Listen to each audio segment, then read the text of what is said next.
উচিত ছিল না যে খালামুনির গিয়ে একটু দেখে আহি? ছিল নাকি? তুমি কি গেছো?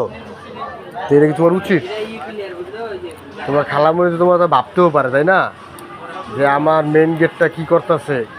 আচ্ছা, মেন গেটটা নাম হলো কই থেকে?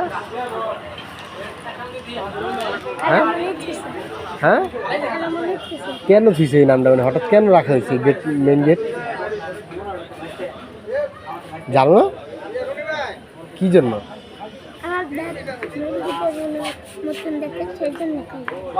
তাই না? তা ঠিক কিছু খাও।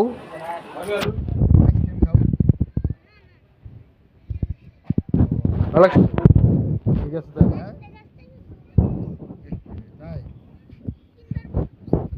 সালাম দিও, ঠিক আছে? রাস্তাঘাটে দেখে অন্য চলো, গাড়ি ঘোড়া যেন না পড়ো, হ্যাঁ?